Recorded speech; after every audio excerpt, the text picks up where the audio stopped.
はい。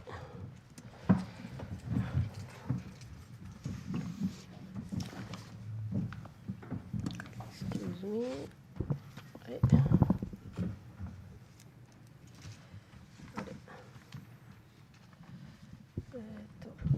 ごめんなさ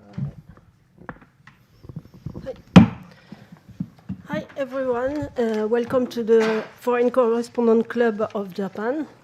for a new press conference. We have a lot of press conference recently, and it's an important press conference because since many years he didn't talk to media in a press conference room. So we have a well-known guest today, Jumpei Yasuda, as well as his lawyer, Mr. Iwai Makoto. So I will make a short presentation before giving the floor to Jumpei Yasuda. But you all know him as he's a well-known journalist. You may also remember the terrible images of the war he filmed in Syria in 2012, and also image of him held hostage because he was detained for 3 years and 4 months. He returned to Japan in October 2018.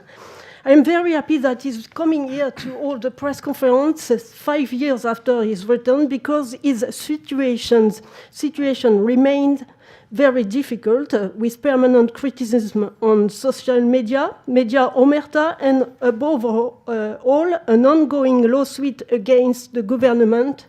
which refuses to grant him a passport under a pretext which remains very vague. He will immediately give us details of his situation. And before that, I would like to say that our interpreter today is, Kawashima-san. And I'm a French journalist, correspondent in Japan for Radio France, as well as Libération newspapers, and also a regular member of this club and a member of the PAC committee, which is organizing a press conference. So please, Yasuda-san, the floor is yours. 本日はお集まりいただきありがとうございます。フリーランスジャーナリストの安田純平です。私は1997年から新聞記者で、2003年からフリーランスとしてイラクやアフガニスタン、シリアなど紛争地を中心に取材をし、雑誌やテレビなどで発表してきました。So thank you for this opportunity today. I am Jumpei Yasuda, freelance journalist. I have been a newspaper reporter since 1997, but since 2003, I have been reporting as a freelance journalist, mainly in conflict areas such as Iraq, Afghanistan, and Syria, and also appearing in various magazines and television programs. 2015年から3年4ヶ月、シリアで拘束されて、2018年10月に帰国しました。武装組織による拘束はそれで終わりましたが、私にとっての拘束というのは今でも続いています。So I returned to Japan in October 2018 after being detained in Syria for 3 years and 4 months since 2015. Although my detention by the armed group has ended, the detention continues on for me even today. 拘束中に武装組織に旅券を奪われたため、帰国後の2019年1月に新しい旅券の発給を申請したんですが、2019年7月に外務省に発給を拒否されました。現在も旅券がなく、日本から出国することができなくて、世界中のどこへも行くことができません。また、旅券というのは身分証明書ですので、外国の皆さんに私が日本国民であるということを証明する手段もないということです。Since my passport was taken by the armed group while I was in detention, I applied for a new passport in January 2019 after returning to Japan, but the Ministry of Foreign Affairs refused to issue a new passport in July 2019, which means that I still don't have a passport and I cannot leave Japan or travel to any other part of the world. And also, since I don't have the passport, which also serves as an identification, it means that I have no way of proving myself as a Japanese citizen to people from other countries. で外務省に示された発給拒否の理由ですが、今日お配りした資料の中に、原文と英訳があるんですけれども、その理由というのは、トルコから入国を禁止されたからです。旅券法、日本の旅券法の13条1項1号の中に、渡航先に施行されている法規により、その国に入ることを認められないものに該当するために発給拒否ということです。今日の資料の中に旅券法、日本の旅券法の原文とこの英訳があるんですが、その1号ですね、ナンバー1のところに書いてあるものです。で、しかしそのすみません、トルコから入国禁止をされたために世界のすべての国に渡航を禁じられるというこの措置には納得がいきません。そのため2020年の1月に旅券発給拒否の取り消しと旅券の発給を求める訴訟を起こしました。その裁判が現在も続いています。So the reason given by MOFA for refusing to issue the passport is because I, the applicant, was banned from entering Turkey. I was informed that I fall under Article 13, Paragraph 1 of the Passport Act, which stipulates that a person who is not permitted to enter a country according to the laws in force in the destination country cannot be issued a passport. I'm going to, or I probably have already distributed this a document to you both in the original Japanese and in English, which pertains to this particular article of the Passport Act. So please refer to that as well. However, I am not convinced that I am prohibited from traveling to all countries in the world because I am banned from entering Turkey. Therefore, in January 2020, I filed a lawsuit demanding that the refusal to issue a passport be revoked and that the passport be issued. The trial is continuing as of now. 国側によると、私は2018年10月24日にトルコから入国禁止措置を受けています。しかし、解放後にシリアから解放されたときに、トルコの南のハタイ県のアンタキヤというところの入管施設に1泊したんですが、そこでは職員に入国禁止になるのかと聞いたところ、ならないと言われています。それからトルコ政府からは私に対して強制退去とか入国禁止という通告はなくて、イスタンブールの空港、帰国するときの空港では、たまたまその空港にいたトルコの閣僚がわざわざ来てくれて、お祝いの訪問をしてくれたんですね。それから帰国するためのトルコ航空の航空代金もトルコ航空は免除してくれています。およそこの強制退去とか入国禁止措置を受けた者に対する対応とは扱いとは思えないわけですね。So according to the government, the Japanese government, I was banned from entering Turkey on October 24th, 2018. But at the immigration facility in the southern part of Turkey, Antakya, in Hatay province, Turkey, where I stayed overnight after my release from Syria,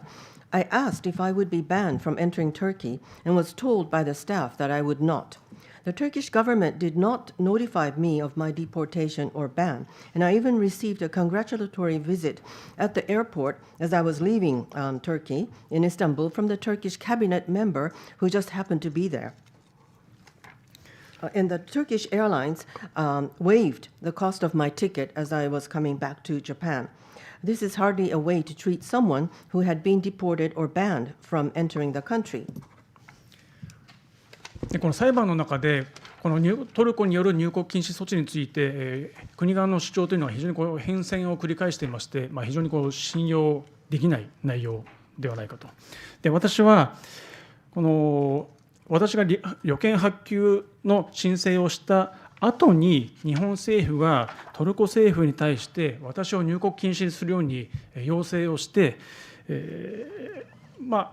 それを理由に発給拒否したというこの自作自演ではないかと私は考えています。So the Turkish government's claims about the ban on entry into the country have changed repeatedly, and also this is something that I cannot really trust. And I believe that this is a self-staged act by the Japanese government requesting the Turkish authorities to ban me from entering the country after I applied for a new passport. たとえトルコが私を入国禁止にしているとしても、トルコが入国拒否すればいいだけのことであって、この日本側が出国そのものを禁止する必要ないはずだと思います。ましてその入国禁止を受けていないトルコ以外の国まで渡航を禁じる必要性が全く理解ができません。So even if Turkey is banning me from entering the country, all it takes is for them to deny my entry, and there is no need for the Japanese side to impose my departure ban. Moreover, I don't understand why it's necessary to prohibit me from traveling to countries other than Turkey.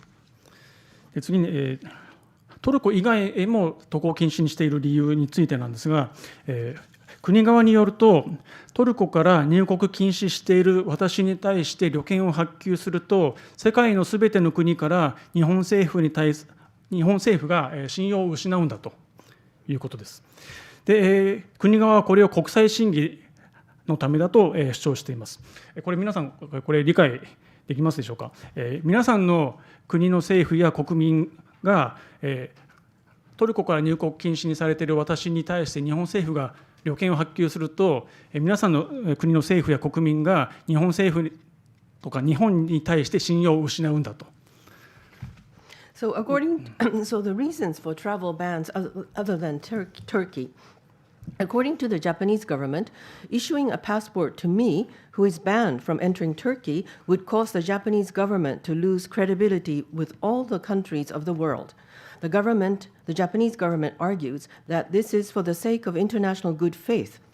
Do you think that the government and people of your country would lose faith in the Japanese government or in the Japanese country if the government issued a passport to me who is banned from entering Turkey? また、国側はシリアで拘束された私は安全確保をする能力がないので、外国へ渡航すると再び拘束される恐れがあるという主張をしています。しかし私が拘束された当時のシリアの北西部のイドリブ県は世界中のメディアやジャーナリストが入ることのできなかった世界でも最も危険な場所だったんです。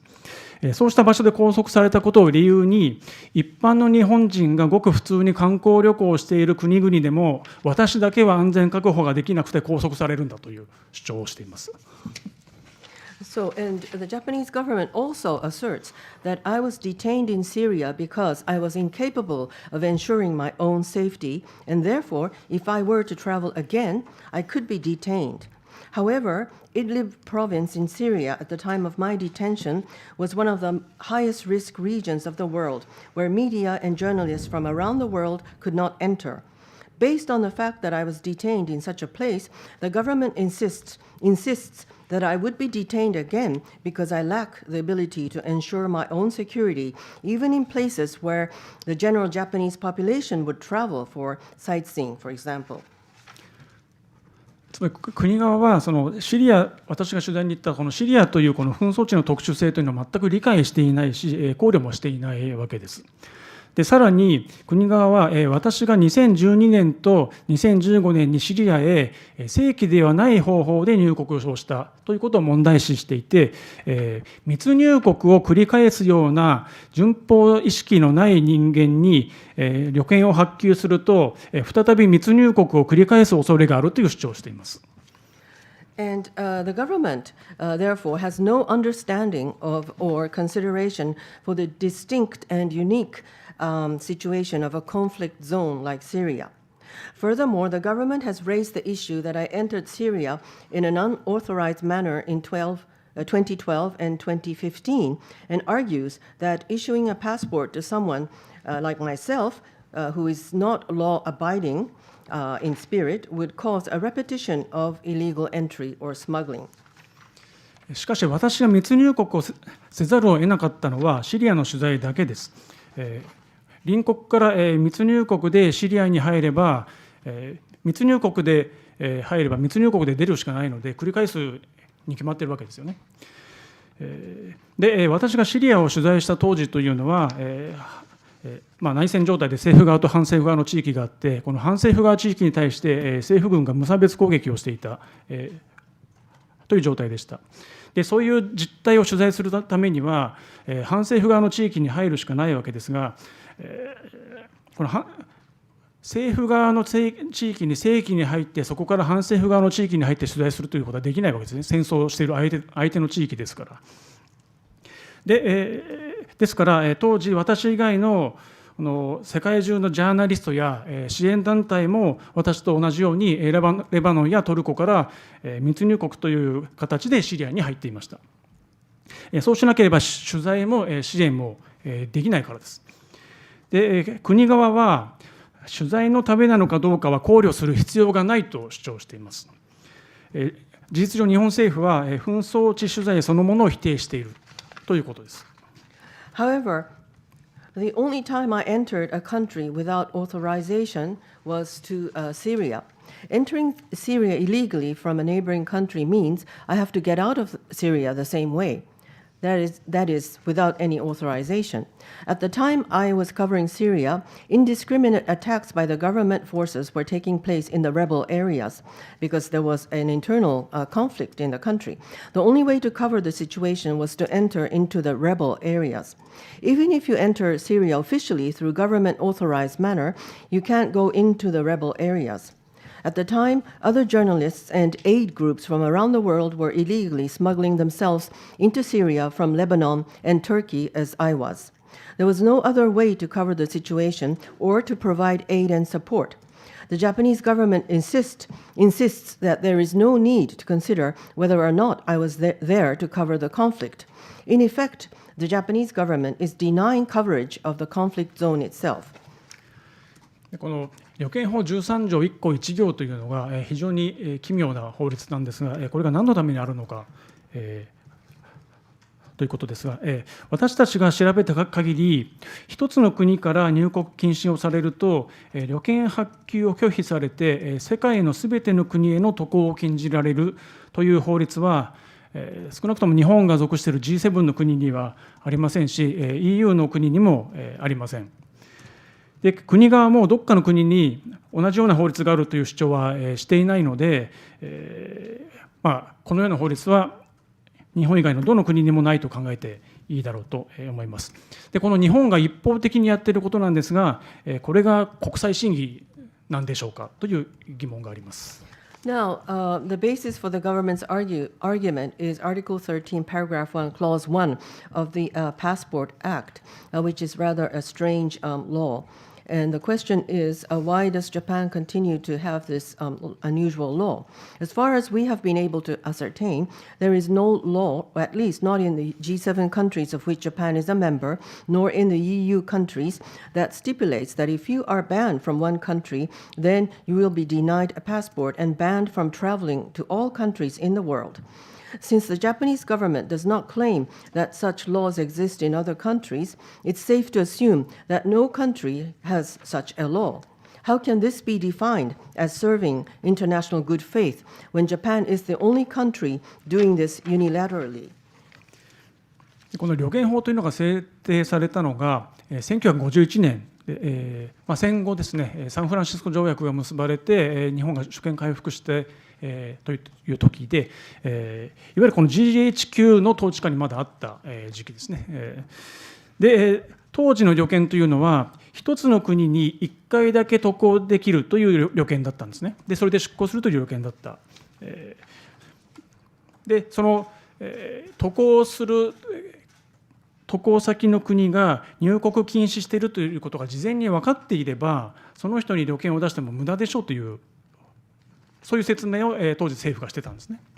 一つの国にしか1回だけ行って終わるパスポートなので、その国が入国禁止しているということが分かっていれば、その人にパスポート出したって入れないわけですよ。だから無駄でしょという説明を当時政府がしてたんですね。So, the Japanese passport law was enacted in 1951 when Japan was still under the Supreme Commander of the Allied Forces, or GHQ. This is about the time that Japan was able to regain its sovereignty under the San Francisco Treaty. At the time, a passport allowed a person to travel to one country only once. The government's explanation at the time was it was useless to issue a passport if it was known in advance that the destination country had prohibited entry to that person. This was Article 13.1.1 of the Passport Act.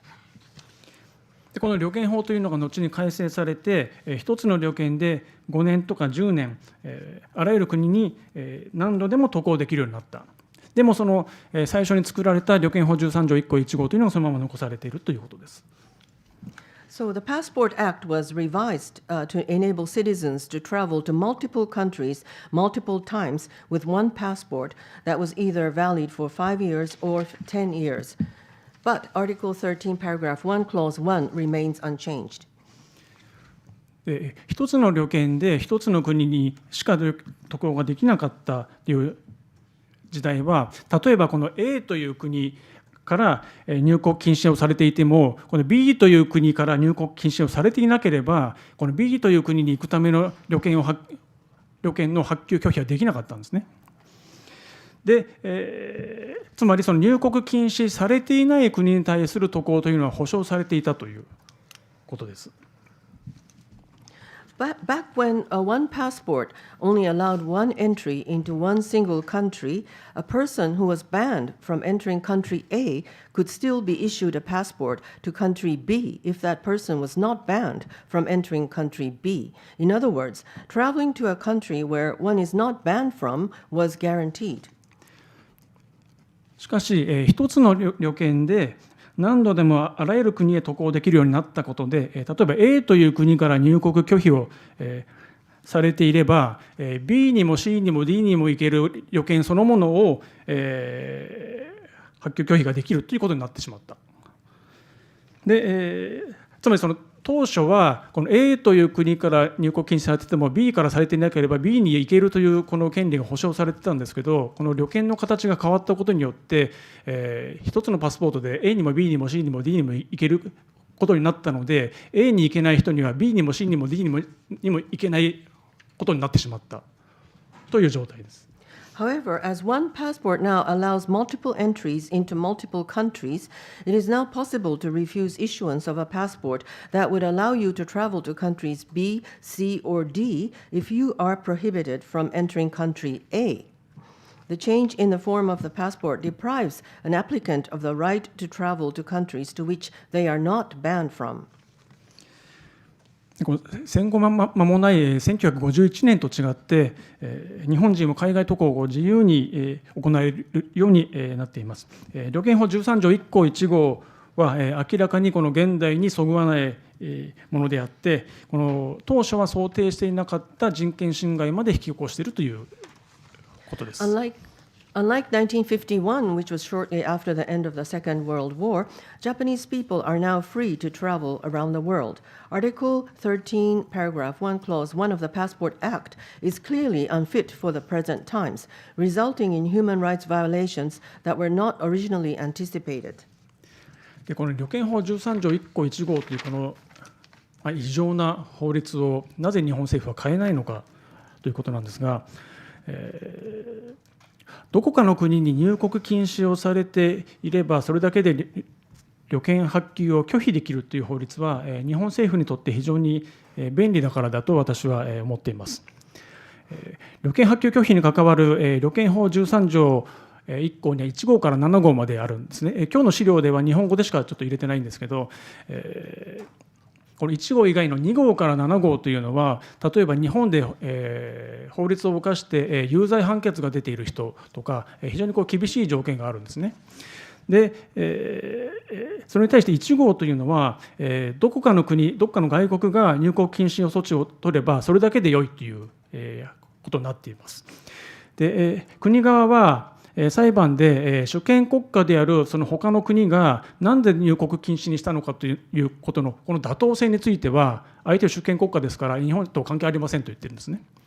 だからどっかの国が入国禁止しちゃえばそれだけで原則発給拒否ということができてしまうと。So why not change Passport Act Article 1, Paragraph 1, Clause 1,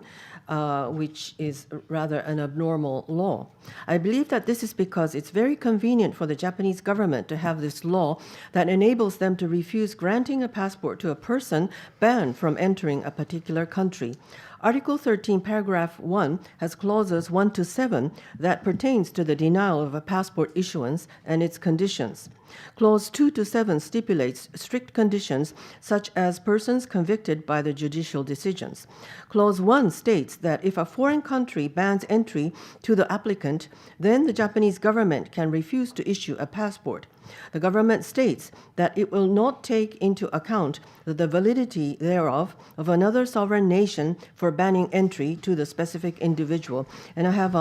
distributed the Japanese original text of this article. で日本政府がある国に対してこの人は、例えば危ない人だから、入国禁止にしてくださいと要請すればその国はすると思いますよ。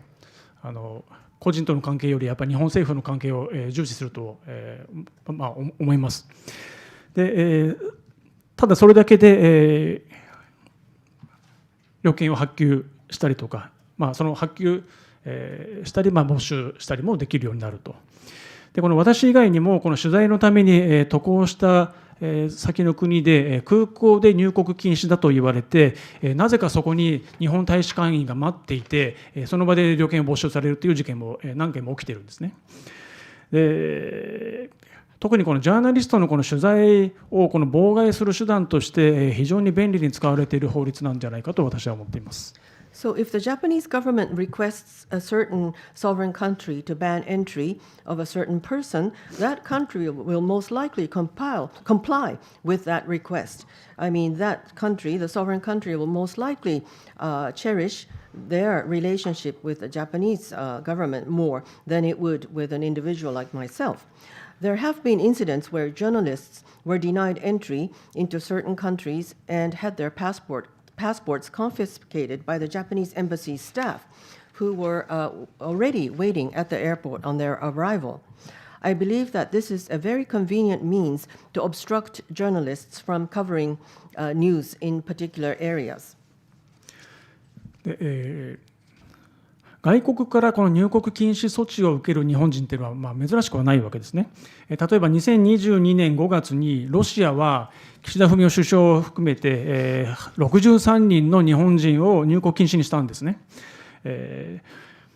国側はこの旅券法13条に該当すれば原則旅券発給拒否である。で特段の事情がある場合にだけ旅券を発給すると主張しています。しかし私たちが知る限り旅券法13条1項1号をもとに旅券発給拒否をされた事例は私以外にはないんですね。でなぜ私だけなのかというと、大きくニュースになった人物なので、はっきり言って、見せしめ的にやったのではないかというふうに私は思っています。It is not uncommon for a Japanese national to be denied or banned entry into another country. For example, in May 2022, Russia banned Prime Minister Kishida and 63 Japanese nationals from entering Russia. According to the government, in principle, Article 13 of the Passport Act should deny passport issuance in this instance unless there are exceptional reasons. However, as far as we know, besides myself, there has been no such case where the issuance of passport has been denied based on Article 13, Paragraph 1, Clause 1. I believe that this has been done to me to set an example because my incident was being taken up very widely by the media at that time. こういったこの事例がありますと、ジャーナリストに対する影響というのはやはりあると思っていまして、その海外紛争地にこの取材に行こうとすると、旅券を没収されるのではないかとか、取材のためにやむを得ずこの密入国をせざるを得ない場面であっても政府から問題視されて旅券没収されるのではないかといったこの萎縮させる効果があるのではないかと私は懸念していまして、日本のメディアというのは非常にこの紛争地の取材に及び腰というのは皆さんご存知だと思いますが、2003年のイラク戦争の時は全てのメディアが撤収していますし、今回のウクライナの戦争でも世界のメディアがもうすでに現場に入っている時にせいぜい国境付近までしか入っていなかった、かなり時間かけてようやく入っていったという状態ですね。この政府からこの何か言われるということを非常に恐れるという傾向が以前からあるんですが、こういったこの旅券そのものを没収するというこの非常に強い手段に出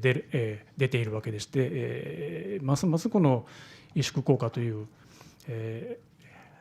ものがあるのではないかと思いますし、日本政府というのはおそらくそれを意識してやっているのではないかと思います。So I think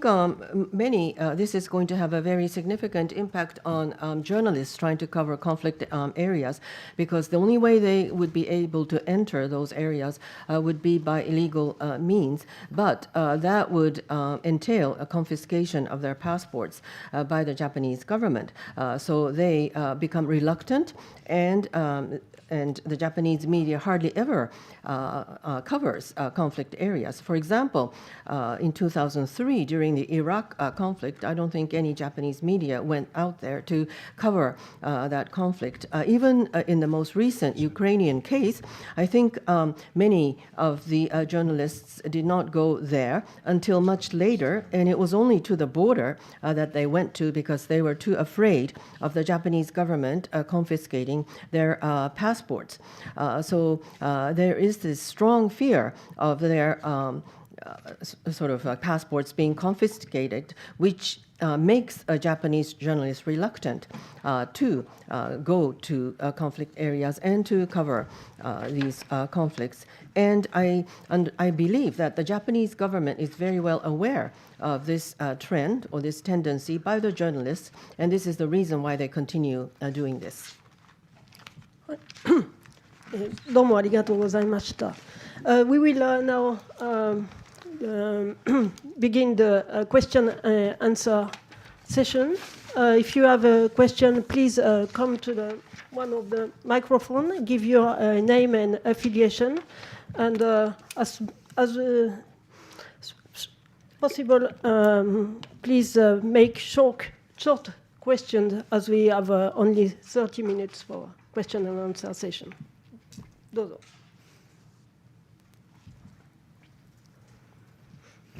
Thank you, Yasuda-san. My name is Khaldun Azhari, Panoramic News, Arab News Japan. I'm originally from Syria, so I apologize for what happened to you. But the Syrian people have nothing to do with that. Syrian people love Japanese people and very peaceful people. My question is about something happened while you were in custody. I received a call from a Japanese media, and they asked me to translate between English and Arabic. A representative from Al-Nusra that kidnapped you, he wants to send a message to the Japanese media, and they asked me to translate from Arabic to English.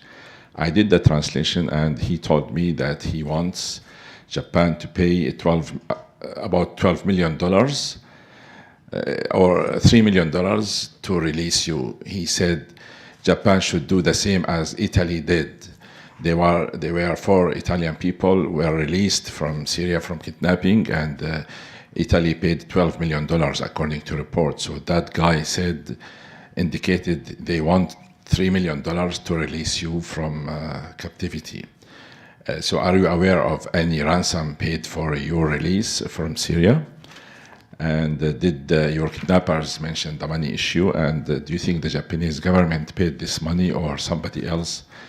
paid this money? And just related question, do you plan to visit Syria again if you get the passport? What countries do you like to go if you get your passport? Thank you very much. どうぞ。す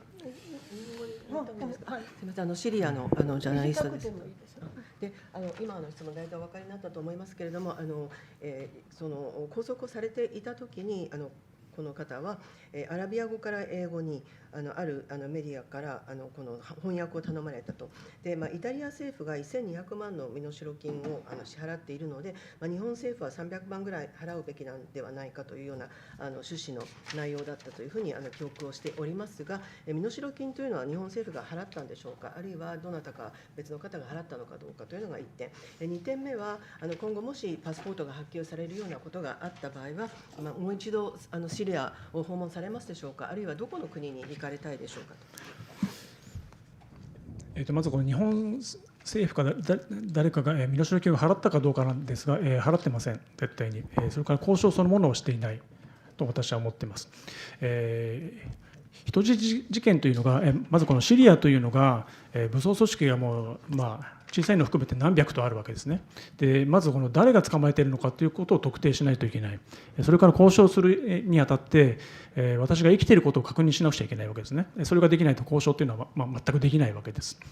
で、2015年に拘束されて、8月、2ヶ月後には、日本の外務省が私の家族のところに聞いてきて、5つの質問を聞いてたんですね。要するに私と家族しか知らないような、プライベートなことを質問として5つ聞いていったんですね。で、これは何のためにあるかというと、私しか答えられない質問ですから、それをこの拘束者だという人に送って正解が返ってくれば私が答えている、要するに生きているという証拠になる、そのための質問なんですね。で、この方法というのは、あらゆる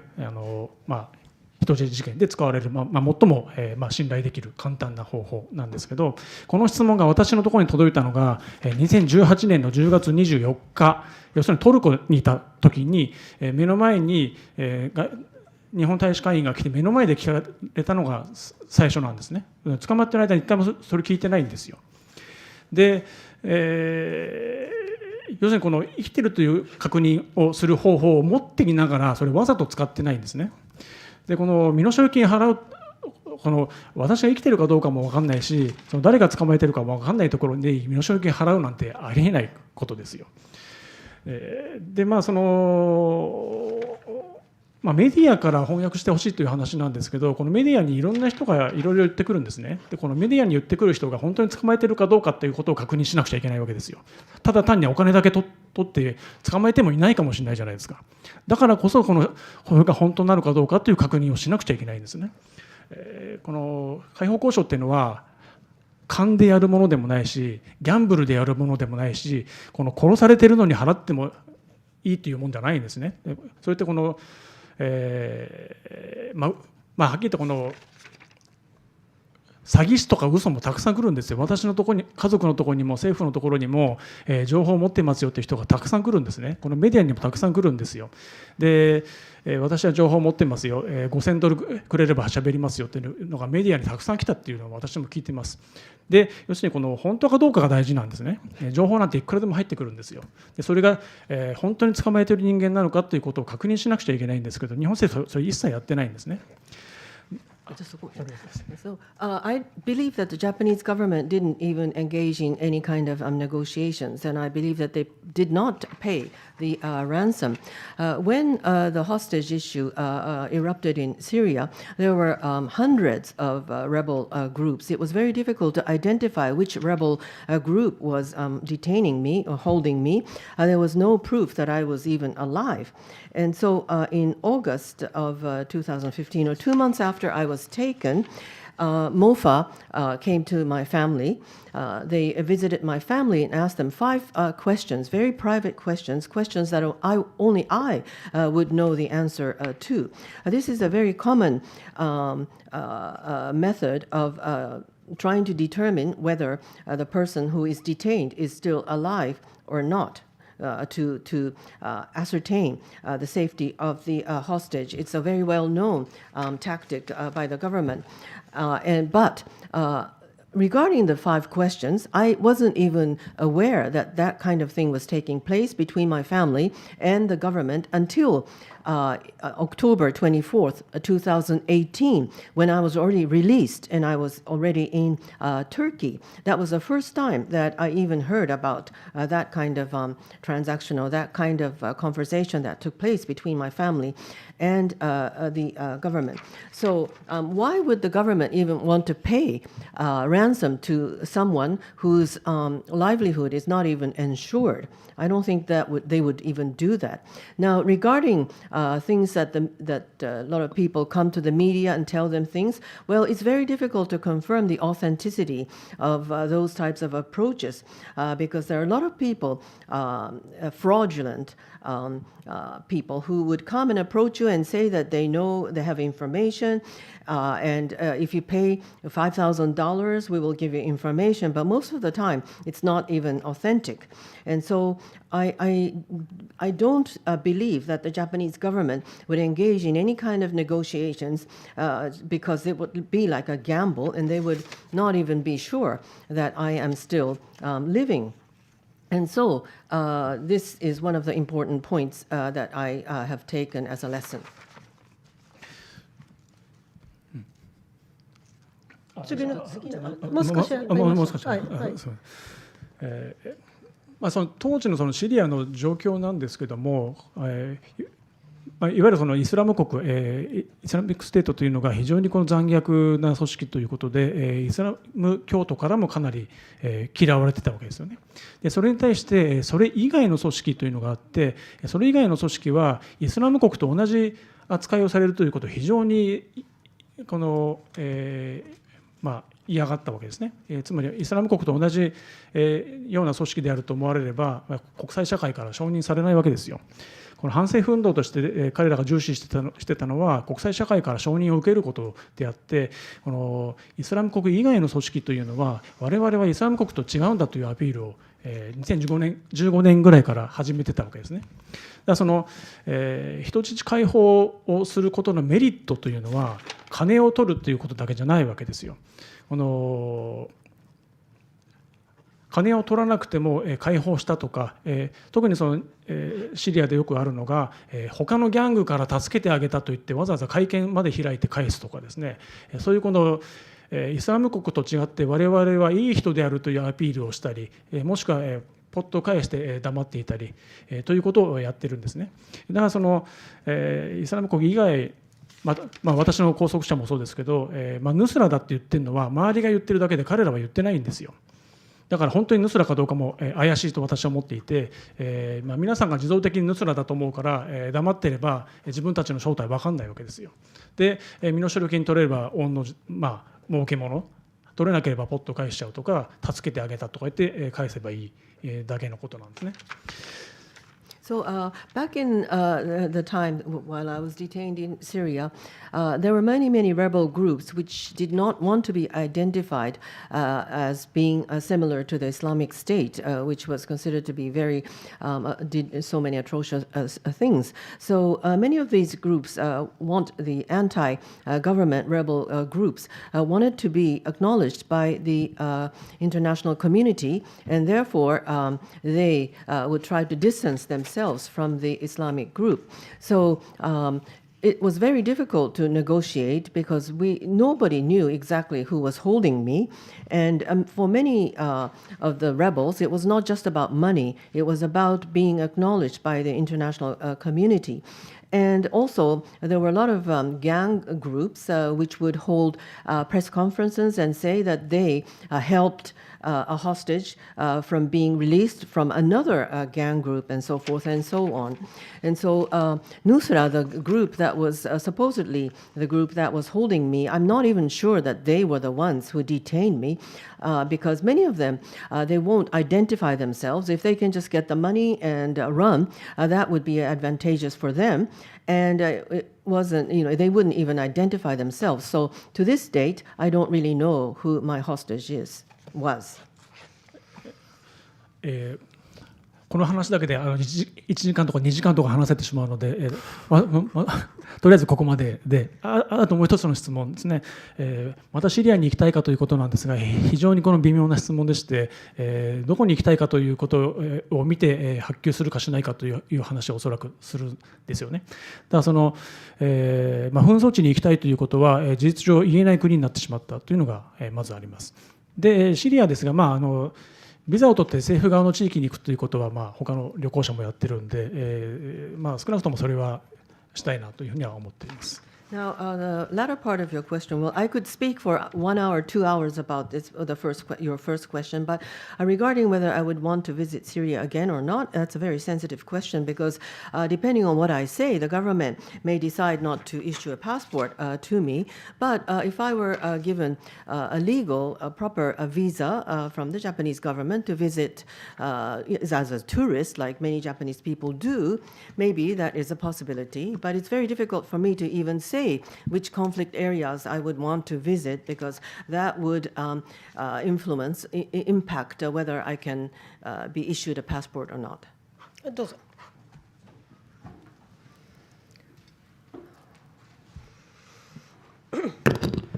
フリーランス川崎武と申します。裁判の過程について簡単に教えてください。提訴、東京地裁ですか、それから現在どのような状況になっているか、それからアンコンスティチューショナルと言っているのは、どこがアンコンスティチューショナルなのか、それから10月23日にトルコのバニングオーダーが解除されますけれども、それによって状況は変わるのでしょうか。トルコの入国拒否の理由は何ですか。So my name is Takeshi Kawasaki. I'm a freelance journalist. I want to ask about the current situation of the trial with the Tokyo District Court. What is the premise for which you say that this is unconstitutional? Also, on October 23rd, 誰が解放されるんですか？ 10月23日。Your ban of entering Turkey is going to be lifted on October 23rd because it's already going to be 5 years. So what do you think that will impact? How do you think that will impact the trial? Iwai 先生どうぞ。はい、弁護士の岩井です。安田純平さんの代理人として裁判を提起しています。で、私たちの裁判は2020年の1月9日、東京地方裁判所に提起しました。そして現在、まだ一審の東京地方裁判所での審理が続いています。ただ、前回、安田さん本人の本人尋問というのがなされました。で、その結果、次回は10月5日ですけれども、この10月5日に、国と私たちと双方が最終の書面を出すことになっています。そうしますと、一般的にはそれを経て、裁判所が3ヶ月、4ヶ月ぐらい後には判決を出すと、そういう段階に来ています。So I am Makoto Iwai, and I am an attorney for Mr. Jumpei Yasuda. And we filed this case to the Tokyo District Court on January 9th, 2020, and it's still being deliberated in the Japanese Tokyo District Court. And the last time that we were in the court was when Mr. Yasuda himself was being questioned at the court. And the next one is going to take place on October 5th, which is the date that both the government and we ourselves will be submitting our final documentation. After that, it is said that it will probably take 3 to 4 months for the court to come to a decision. 私たちの裁判の主張なんですけれども、今質問された方が示唆したように憲法違反という主張も含めて主張しています。大きく4つあります。一つはこの旅券法13条1項1号にそもそも該当する事実がないという事実誤認論です。もう一つがこの旅券法の13条1項1号によって旅券を不発給にできるという条項自体が憲法違反であるということです。3番目に、仮に条項自体は憲法違反でないとしても、今回の経緯について、この条文を適用して旅券を不発給にするのは、処分違憲、要するに処分だけが違憲だと、憲法に違反するという主張もしています。で最後に、最終的には憲法違反かどうかは別としても、外務大臣は裁量権を逸脱して恣意的な違法な処分をしているということで、違法だから取り消せと、そういう主張をしています。So, regarding your question as to whether this is unconstitutional or not, there are four arguments that we have presented, and all of them pertain to Article 13, Paragraph 1, Clause 1. First point is that this is not factual, that this Article 13 it does not pertain to this particular case, so it doesn't really apply to the case of Mr. Yasuda. The second point is Article 13, Paragraph 1, Clause 1 itself is unconstitutional. Number three, even if Article 13, Paragraph 1, Clause 1 is constitutional, it does not apply to this particular case of Mr. Yasuda. So their ruling in itself would be considered to be would go against the fundamental basis of the Constitution. The fourth is they are saying that the minister of the Ministry of Finance, Japanese Foreign Affairs, is basing this decision on his own discretion, which we believe is a very arbitrary decision on the part of the minister, and that it it's not exactly legal for the minister to be able to conduct this kind of arbitrary decision making, and therefore ultimately this decision by the court is unconstitutional. Those are the four arguments that we have presented. 最後の質問で、今年の10月23日にトルコの入国禁止措置が解除されるんではないかと、それがどういう影響があるかというご質問だと思います。で、これについては、今、私の裁判は、行政処分の取り消し、行政処分というのは今回は不発給の取り消しを求めています。確かにこれについては、処分が再申請すれば取れるようになるという意味で、これについて裁判で判断する必要がないという確認の利益がないというふうに裁判所が判断する可能性もご指摘のとおりあります。で、ただ、厳密に言うと次回が10月5日で、10月5日の裁判で結審といって裁判は終了する予定を考えています。そうするとですね、非常にテクニカルなんですけど、10月23日の前の10月5日で裁判の審理自体は終わるので、裁判の判断はこの審理が終わる時のすべての事情で判断することになってますから、その時は判決が10月23日以降であっても、10月5日時点ではまだ処分について判断する必要性があるというふうに考えられる可能性があります。ただ、そういった事態も想定して、もう一つ、国家賠償請求訴訟ということを提起しています。国家賠償請求訴訟というのは、その処分がどうか、その処分が違法であれば、それに対してお金を払うという形で国の責任を認めるかどうかの議論になりますので、これは今ご指摘の5年間の入国禁止措置が仮に終わったとしても、引き続き審理の対象になるべき事柄です。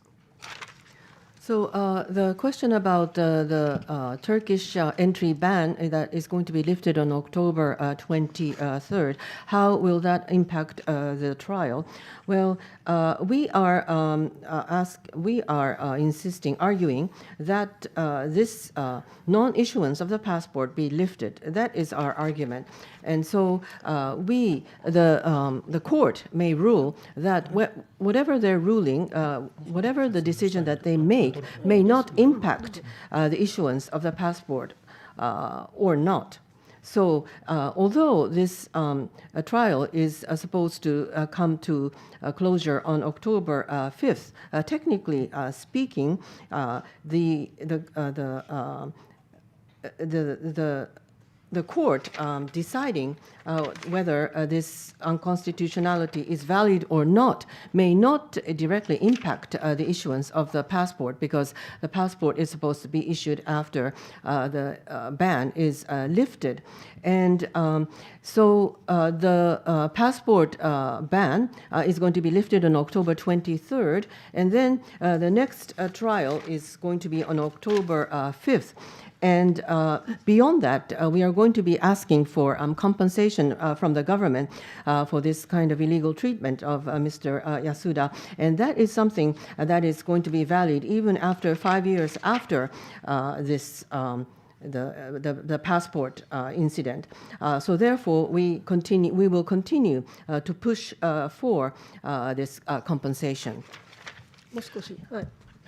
あと10月で、トルコの入国禁止の5年間というのが切れる、ことの影響なんですけれども、過去に、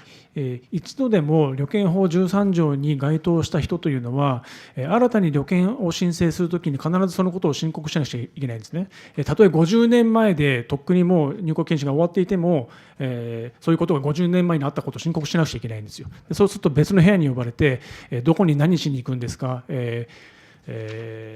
行機やどの便名を使ってどこの空港から入って誰に会って何するんですかというこの細かい渡航計画というのを提出させられるんですね。で、要するにこの渡航計画を、外務省が嫌だと思えば、発拒否ということが、ありえますし、外務省が認めた範囲の、コースしか、移動ができない、渡航ができないということになり、そこから外れた段階で、旅券没収とかということを、してくる可能性がかなりあると思っています。それから旅券発給するかしないかは、もうすべてが外務大臣の裁量なんだと言ってるんですね。だからその制限、どこまで制限していいかということの制限というのは、基本的にないわけですよ。だから、どこどこに行きたいという申請をしたら、じゃあその国だけ行っていいですよというパスポートしか出ない、しかも1回行って終わりというパスポートしか出ないということが死ぬまで続く可能性があると私は思っていて、その原因になっているのが要するに旅券法13条1項1号ということと、あとやっぱり日本政府というのが、移動の自由というのが、人間が基本的に持っている、基本的人権なんだという認識がないんですね。あくまでも、外務大臣が、裁量で、認めた人間にだけ認めた範囲で、海外渡航させてやるというのが、日本政府の認識であって、その認識が変わらない限りは、死ぬまで制限され続ける可能性があると私は思っています。Now, even though the passport ban is going to be lifted in October from the Turkish government, technically speaking, if you have violated, according to the government, this Article 13, Paragraph 1, Clause 1 of the Passport Act even once, and even if it's something that happened 50 years ago, it means that if you apply for a new passport, they will call you to a separate room, and then they will ask you for a detailed travel plan. Which country are you going to? Which airline are you going to take? So forth and so on. They will ask you, they will grill you with these detailed questions. And if MOFA doesn't like your plan, they will tell you to change your plan, or they will decide not to issue a passport to you. So everything is up to the discretion of the Minister of Foreign Affairs. And it may happen that they would say, okay, you can go to this country only once. And that situation may continue until I die because of Article 13, Paragraph 1, Clause 1. And the Japanese government does not believe in an individual's free movement around the world. They don't believe that it is the right of an individual to do that. So unless that kind of understanding by the government changes, I think this situation will continue until the end of my life. 他の質問ありますか？はい、どうぞ。テレビ朝日の長と申します。質問は2点あります。1つ目は確認なんですけれども、裁判に際して実際トルコの当局に入国拒否は存在するかどうか、存在するとしたらいつ出されたのかという確認をされたことがあるかどうかをお伺いしたいです。2点目は他の日本人ジャーナリストもある国から入国拒否をされた例もあると思います。最近もフリーランスのジャーナリストは香港に入れなかったりという例もあるんですけれども、ただそこでじゃあパスポートを取り上げられるという話は聞かないんですが、そういうことに対して外務省に説明を求めたことがありますか。また安田さんはそういう違いに関してどう考えているのかお伺いしたいと思います。So this is a question from TV Asahi. I have two questions regarding the Turkish government's decision to ban Mr. Yasuda from entering Turkey. Have you confirmed with the Turkish authorities whether that kind of decision actually does exist? And if so, when did you make that confirmation? Also, the second question is, I understand that some other freelance journalists have been banned from entering certain countries. There was one freelance journalist who was banned from entering Hong Kong recently, but it didn't go as far as having his passport confiscated. Have you ever gone to the Ministry of Foreign Affairs to receive a proper explanation from them as to why you are the only one with this kind of treatment? And how do you feel about that situation, Mr. Yasuda?ご質問に対してお答えします。まず裁判所が直接トルコ政府もしくはトルコの大使館に質問したという手続きは取られていません。ただ外務省がトルコの政府から聞いたものを外務省の職員が報告書でまとめた文書、さらにはトルコ政府が出してきたコピーで、退去強制命令もしくは彼がトルコで最後いて出国する直前の2日間になると思うんですけども、監視をする対象の人間だったという書面のこの2つを提出してきています。So regarding whether we confirmed directly with the Turkish government or the Turkish embassy, no, we did not do that. And also the court did not do that. They had a copy of the report that was submitted by the Turkish government to the Japanese Ministry of Foreign Affairs, in which the Turkish government says that Mr. Yasuda was subject to be was asked to leave the country. He was instructed to leave the country, and the 2 days that he was staying in Turkey before he came back to Japan, he was a subject of surveillance, or he was being surveilled by the Turkish government. Those were the 2 points that this particular report mentioned. 重要なことは、トルコの入国禁止措置そのものを示すトルコの書類は出てないということです。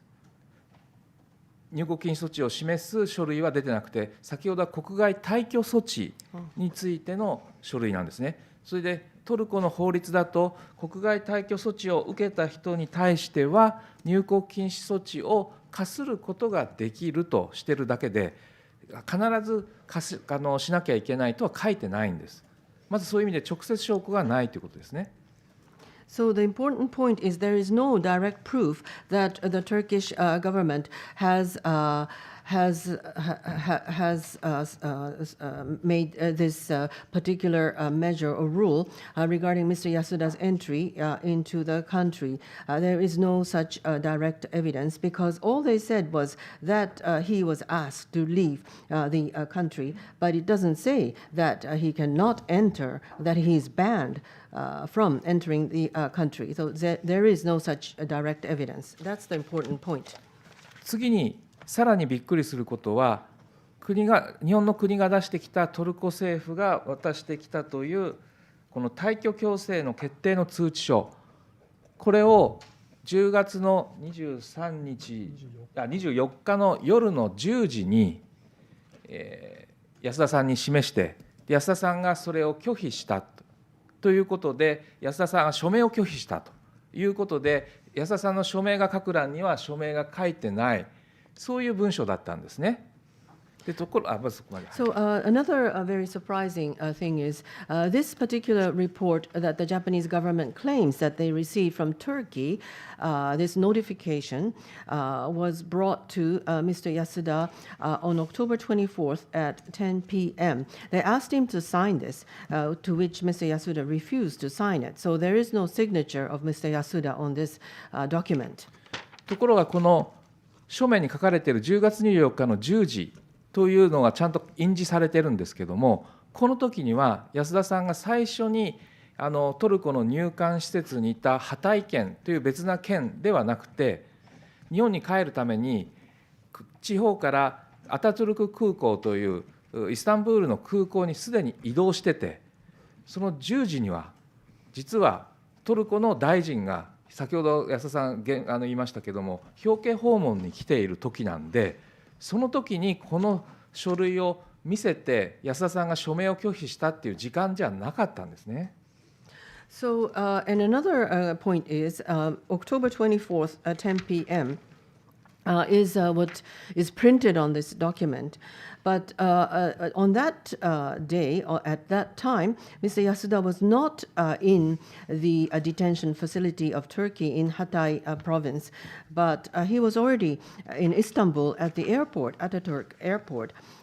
ready to come back to Japan. It is exactly the time that the Turkish cabinet minister was visiting him, congratulating him for being released.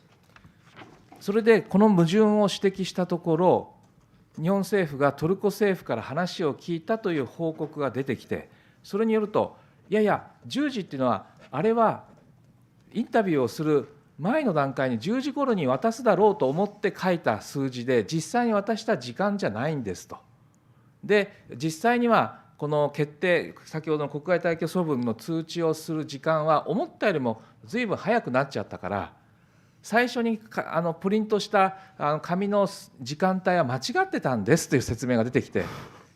で私たちからすればまさに、いやいや、これは事後的に日本政府に頼まれて国外退去措置を作って、書類を作って、でも安田さんの署名が取ってないから、だからそういうふうに全部を作出した自作自演って先ほど安田さんが言った言葉は、そういった事実を背景にしています。Well, there is this kind of inconsistency, and therefore we approached the Turkish government through MOFA, and the Turkish government replied by saying that actually Mr. Yasuda was not questioned at 10 p.m. It happened much earlier, and we had presumed that the interview would continue for a couple of hours, and we thought that perhaps the paper should have the time 10 p.m. because we were thinking that perhaps the interview would end around that time, but actually the interview didn't take that long, and therefore the interview did end much earlier, and that is when we decided to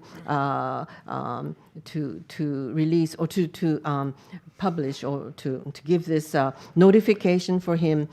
to leave the country. And so they said, oh, the print was a mistake, or it was not very accurate, or to something to that effect. And this is the reason why Mr. Yasuda believes that all of this has been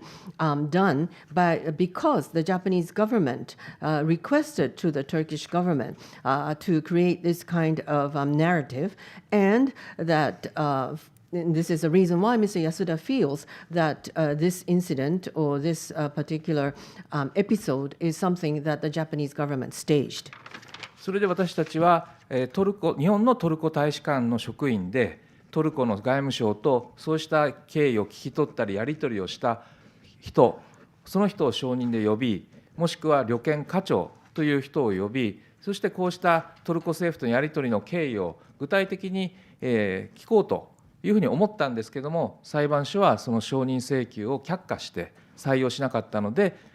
原告本人尋問だけで終わったという経緯です。And therefore, we wanted to summon the staff of the Turkish embassy who was involved in engaging in conversation with his own government, as well as the person who is responsible for issuing the passport as witnesses. But the court refused to employ them as witnesses, and therefore the only interview that took place was Mr. Yasuda himself.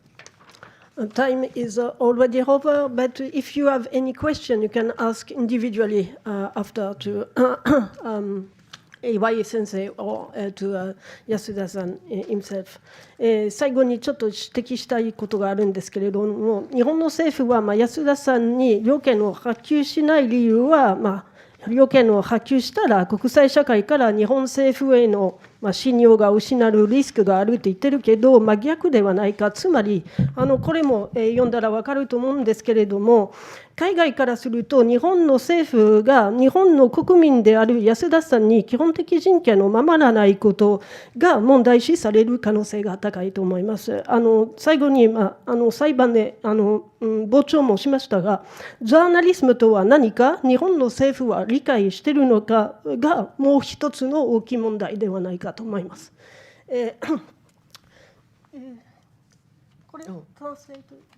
So I just want to say at the end that rather than the Japanese government losing faith from the international community if they were to issue a passport to Mr. Yasuda, I think it's the other way, the opposite, the other way around. I think they are violating fundamental human rights of Mr. Yasuda, and that would mean that the Japanese government will lose credibility to the rest of the world because they're violating human rights. Also, I was able to sit in at the last trial, and I felt that the Japanese government does not understand what the job of a journalist entails. Thanks so much, everybody, and